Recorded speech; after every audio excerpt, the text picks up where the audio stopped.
NSDL की अभी अभी मार्केट के अंदर लिस्टिंग हुई है और एक ही हफ्ते के अंदर क्या रोलर कोस्टर राइड रही है। पहले स्टॉक 800 वाला 1400 पे चला जाता है और अब 1400 से गिर के 1150 के अंदर आ जाता है और इस वक्त बहुत ज्यादा लोगों का इसके अंदर इंटरेस्ट है। तो इस वीडियो के अंदर हम एनएसडीएल के ऊपर तो बात करेंगे ही, लेकिन इसको और बेटर बनाने के लिए हम एनएसडीएल और सीडीएसएल का आपस में कंपैरिजन करेंगे। दोनों के business models, valuations, future outlook, इन सबको हम देखेंगे क्या काम करती हैं और उसके बाद हम डिसाइड करेंगे कि कौन से स्टॉक को लेना चाहिए, किसका फ्यूचर ज्यादा अच्छा है और क्या लेना भी चाहिए। ये भी एक बड़ा क्वेश्चन होता है। तो सबसे पहले अगर मैं बात करूं, अपने को ये देखना है कि ये कंपनीज करती क्या है। बेसिकली क्या है कि ये दोनों कंपनीज डिपॉजिटरीज हैं और वो सिक्योरिटीज को डीमेट अकाउंट में अपने होल्ड करती हैं। जो भी आप शेयर लेते हो उनकी होल्डिंग होती है बेसिकली सीडीएसएल और एनएसडीएल के पास होती है। जब आप कोई शेयर बेचते भी होगे तो आपको मैसेज आता है कि सीडीएसएल में से वो डेबिट हो गया या एनएसडीएल में से वो स्टॉक आपका डेबिट हो गया। उसके बाद ट्रांसफर ये लोग सेटल करते हैं, मार्जिन प्लेजेस बनाते हैं, corporate actions, e voting, CA systems, ये सारे काम जो हैं ये एनएसडीएल और सीडीएसएल करते हैं। अगर मैं बात पहले एनएसडीएल की करूं तो एनएसडीएल जो है वो हाई नेटवर्थ क्लाइंट्स, एचएनआई, इनकी तरफ ज्यादा है, मतलब जो बड़े पोर्टफोलियोज हैं उनको ज्यादा कैटर करता है एनएसडीएल। और सीडीएसएल जो है, सीडीएसएल बेसिकली रिटेल सेक्टर की तरफ है, जो छोटे छोटे फिनटेक्स हैं या न्यू डिस्काउंट ब्रोकर्स हैं जो उनके थ्रू डीमेट अकाउंट्स हैंडल होते हैं, तो उनके थ्रू जो उनका पैसा हैंडल होता है वो सीडीएसएल के थ्रू होता है। तो एनएसडीएल बड़े क्लाइंट्स को हैंडल करता है, सीडीएसएल जो है छोटे को हैंडल करता है। उसके बाद अगर मैं बात करूं दोनों के बिजनेस मॉडल क्या है और रेवेन्यू कहां से आता है। बेसिकली दोनों के काइंड ऑफ बिजनेस मॉडल्स तो सिमिलर ही हैं और जो चीजें दोनों की सिमिलर वो ये हैं कि रेकरिंग और एन्युटी, जो कि एक स्टेबल जो इनकी इनकम आती है वो आती है एनुअल इश्यूअर फीस से, custody, AMC, DPN annual fees. उसके बाद एक्टिविटी लिंक जैसे कि transaction charges, settlement charges, pledges, corporate actions, AGM, CS, इन सब से। थर्ड जो है वो है वैल्यू एडेड, उसमें है केआरई और e KYC software, DPM and platform services.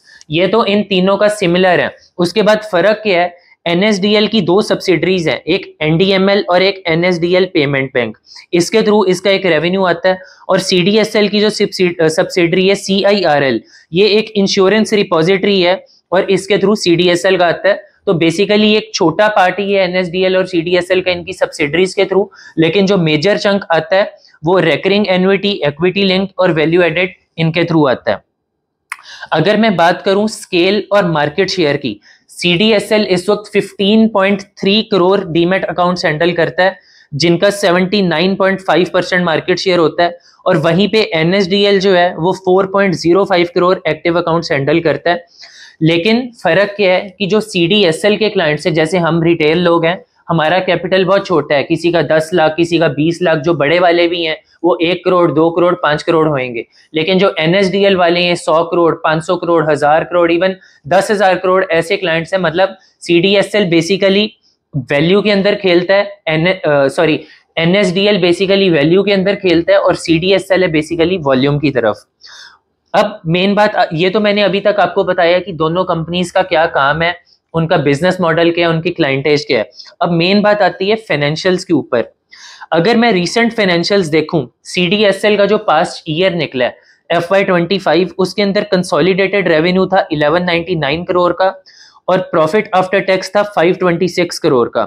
वहीं पे एनएसडीएल का रेवेन्यू है 1022 करोड़ का और एनएसडीएल का रेवेन्यू है 1420 करोड़ का और प्रॉफिट है 343 करोड़ का। तो बेसिकली अगर हम देखें तो रेवेन्यू जो है वो एनएसडीएल का ज्यादा है, लेकिन प्रॉफिट जो है वो सीडीएसएल का ज्यादा है। इसका मतलब ये है कि जो बेटर मार्जिन्स हैं वो एनएसडीएल के मुकाबले सीडीएसएल एंजॉय करता है। अभी तो मैंने आपको इनका रेवेन्यू और प्रॉफिट बताया, जिसमें अपने को ये पता लगता है कि एनएसडीएल का चाहे रेवेन्यू ज्यादा है लेकिन प्रॉफिट कम है, क्योंकि सीडीएसएल बेटर मार्जिन्स एंजॉय करता है। अब मेन बात आती है वैल्यूएशन की, जहां पे एनएसडीएल का इस वक्त प्राइस टू अर्निंग चल रही है 74 की, सीडीएसएल वहीं चल रहा है 66 पे। लेकिन हम इसको सिर्फ अगर एक हफ्ता पीछे ले जाएं, एनएसडीएल 45 की पी पे लिस्ट हुआ था, 800 का जब आईपीओ प्राइस था, तब NSDL बहुत ही ज्यादा अट्रैक्टिव था, लेकिन एक ही हफ्ते के अंदर NSDL का प्राइस के अंदर इतना ज्यादा अपमूव आया है कि उसकी वैल्यूएशन CDSL से भी ज्यादा ऊपर हो चुकी है। और यहां से मैं आप लोगों को एक सलाह भी ये देना चाहूंगा कि जैसे आप कोई भी स्टॉक होता है वो मोमेंटम में होता है, आप लोग बहुत चेज करते हो, और मेरी हमेशा यही सलाह होती है कि आपको फोमो में आकर नहीं लेना। अब जिन भी लोगों ने NSDL को 1400 या 1350 के प्राइस पे ले लिया है, मेरे को नहीं पता ये प्राइस कब आए, क्या पता 5 दिन में आ जाए, क्या पता 5 महीने ना आए, क्या पता 1 साल ना आए, ये किसी को नहीं पता। लेकिन अगर आपने 1400 पे लिया और स्टॉक 1150 पे आ जाए एक बारी, तो आपको बहुत पेन होता है उस चीज का। तो जितना हो सके आप फोमो को अवॉइड करो। और आपको शायद मेरी बात ये खराब लगती होगी कि मैं ऐसे ब्लंटली आपको बोल देता हूं, लेकिन ये मैं आपकी बेटरमेंट के लिए बोल रहा हूं। आप कोई भी स्टॉक लोगे, आप इवन प्रीवियसली भी देखो रेलवे स्टॉक्स, डिफेंस स्टॉक्स, जिनके अंदर भी आपने फोमो के अंदर बाइंग किया, आप अल्टीमेटली वहां पे फंसे ही हो। तो जितना हो सके आप फोमो को अवॉइड करो और जो क्विक मनी होती है इससे दूर रहो। तो वैल्यूएशंस पे जो है CDSL इस वक्त NSDL से बेटर है, लेकिन पर्सनली मेरे को लगता है कि दोनों ही इस वक्त वैल्यूएशंस के मैट्रिक पे ज्यादा एक्सपेंसिव हैं।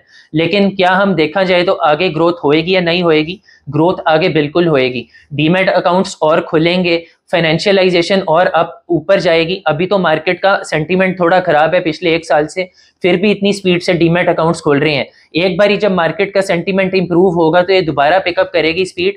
लेकिन आप इनके अंदर एक थोड़ी सी सिस्टमेटिक अप्रोच बना सकते हो दोनों स्टॉक्स के अंदर, बजाय के ऑल आउट जाने के लिए। आप इनके अंदर हर 10%, अगर मान के चलो कि आपको 100 रुपया लगाना है NSDL के अंदर या 100 रुपया लगाना है CDSL के अंदर, तो आप इनके अंदर ये अप्रोच बना सकते हो कि आप यहाँ पे 30% लगाओ, 10% की करेक्शन पे 30% लगाओ, और अगेन 10% की करेक्शन पे 30% लगाओ। अगर स्टॉक उससे भी ज्यादा नीचे जाता है, आपको डरने की कोई जरूरत नहीं है, क्योंकि अल्टीमेटली आपका स्टॉक ऊपर जाएगा ही जैसे जैसे ग्रोथ होएगी। अगर मेरे को इनके और पॉजिटिव्स ढूंढने हो इन फ्यूचर के लिए, सबसे बड़ा है फाइनेंशियलाइजेशन। जैसा कि मैंने आपको पहले ही बोला, डीमैट अकाउंट्स इस वक्त 20 करोड़ प्लस जा चुके हैं इंडिया के अंदर। रिटेल पार्टिसिपेशन बढ़ रही है, जो कि आगे और बढ़ेगी, जो कि CDSL के फेवर में जाता है।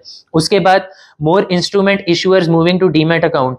उसके बाद थर्ड जो है ancillary platforms, e voting, AGM, जैसे जैसे और कंपनीज लिस्ट होएंगी और क्या कहते हैं बेस बढ़ेगा स्टॉक मार्केट का, तो AGMs होएंगी, उसके बाद ई वोटिंग होएगी। इनका बेनिफिट ही होएगा इनको। KYC, insurance repositories, pledge margin, जैसे और कैपिटल अंदर आएगा, आप ज्यादा प्लेज बनेंगे, मार्जिन होएगा, उस सबका फायदा होएगा।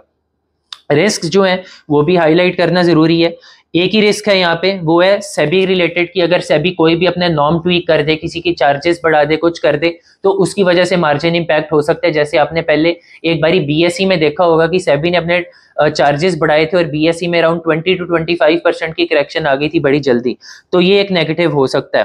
तो पर्सनली अगर हम डिसाइड करें कि इन दोनों में से किसको लेना है, तो स्टॉक्स दोनों ही अच्छे हैं फ्यूचर के हिसाब से। करंटली मेरे को लगता है शायद दोनों ही एक्सपेंसिव है, यहाँ से 10-15% की करेक्शन है तो अच्छा हो सकता है। लेकिन अगर आपको भरोसा है कि इंडिया के अंदर डीमैट अकाउंट्स बढ़ेंगे, रिटेल पार्टिसिपेशन और बढ़ेगी, तो आपको CDSL की तरफ जाना चाहिए। लेकिन अगर मान के चलो, सबसे बड़ा नेगेटिव जो पर्सनली मेरे को लगता है CDSL के लिए हो सकता है कि अभी तो चलो 1 साल स्टॉक मार्केट के अंदर रिटर्न नहीं बना, लेकिन अगर ये सिनेरियो चेंज हो गए, आने वाले और 6 महीने से 1 साल और रिटर्न ना बने, तो लोगों को ये जो लाल पोर्टफोलियो में दिखता है अभी तो चुभ रहा है, तब और ज्यादा चुभेगा। और उनको उनका जो पहले माइंडसेट था कि FD में ही बेटर है, FD के अंदर ही सेफ्टी है, वहां की तरफ जाएंगे, तो CDSL के लिए ये एक नेगेटिव हो सकता है। लेकिन जो लोग सियाने हैं, जिनको पता है कि अल्टीमेटली अगर 1 साल 2 साल स्टॉक मार्केट ना भी चली, फ्यूचर अच्छा है, 5 साल 10 साल का व्यू लेके चलेंगे, तो मतलब अभी जैसे 1 साल के अंदर हमने देखा किसी ने भी नहीं स्टॉक मार्केट छोड़ी। तो अगर ऐसा ही होता है, अगर हमारा रिटेल इन्वेस्टर और मेच्योर होता है, तो इसका ज्यादा फायदा CDSL को होएगा। लेकिन at the same time NSDL के साथ मेरे को लगता है पर्सनली एक ज्यादा सिक्योरिटी आती है, क्योंकि वो ज्यादा फाइनेंशियल इंस्टीट्यूशंस, HNI, बिगर क्लाइंट्स केटर करता है, और मार्केट जितनी ज्यादा नीचे जाती है, HNIs होए, बड़ी इंस्टीट्यूशंस होए, वो ज्यादा पैसा डालेंगे और वो कहीं भी नहीं जाने वाले। लेकिन इसके साथ जो एक रिस्क ये भी आता है कि जैसे अभी अभी आपने देखा कि जैन स्ट्रीट के ऊपर बैन लगा, इसका मेरे को नहीं पता कि डिपॉजिटरी कौन सी एनएसडीएल है, सीडीएसएल है, क्या लिंक है, लेकिन अगर मान के चलो कोई बड़ा क्लाइंट छोड़ देता है एनएसडीएल को, या बड़ा एफआईआई कहता है कि मैं इंडिया के अंदर काम नहीं करूंगा जो कि एनएसडीएल के साथ लिंक्ड है, तो वो एक रेवेन्यू के अंदर इंपैक्ट डाल सकता है। लेकिन अगर हम पुरानी हिस्ट्री देखें, आज तक किसी एफआईआई ने, किसी इंस्टीट्यूशन ने नहीं छोड़ा, तो ये एनएसडीएल आपको ज्यादा सेफ्टी प्रोवाइड करेगा, खासकर जब सेंटिमेंट्स मार्केट के खराब होंगे। अगर रिटेल पार्टिसिपेशन कम होएगी तो सीडीएसएल को ज्यादा इंपैक्ट है, लेकिन एनएसडीएल को उसका कोई इंपैक्ट नहीं होना चाहिए। तो पर्सनली अगर आपको स्टेबिलिटी की तरफ ज्यादा जाना है तो मेरे को लगता है एनएसडीएल बेटर हो सकता है। लेकिन अगर आपको लगता है कि इंडिया में ग्रोथ होएगी, जो कि मेरे को पर्सनली लगता है, रिटेल पार्टिसिपेशन बढ़ेगी, जो कि मेरे को पर्सनली लगता है बढ़ेगी, तो आपको सीडीएसएल की तरफ फोकस करना चाहिए। और सीडीएसएल मार्जिन भी ज्यादा बेटर एंजॉय करता है, ग्रोथ भी सीडीएसएल की अगर हम पास्ट ट्रैक रिकॉर्ड देखें तो सीडीएसएल की बेटर है। तो पर्सनली मेरे को अगर एक स्टॉक चुनना है थोड़ा रिस्क के साथ, रिस्क वैसे दोनों में ही नहीं है, लेकिन अगर स्लाइड सा मेरे को रिस्क मानना भी हो तो मैं सीडीएसएल को प्रेफर करूंगा फ्यूचर आउटलुक के लिए। और अगर आपको स्टेबिलिटी देखनी है तो आपको एनएसडीएल लेना होगा।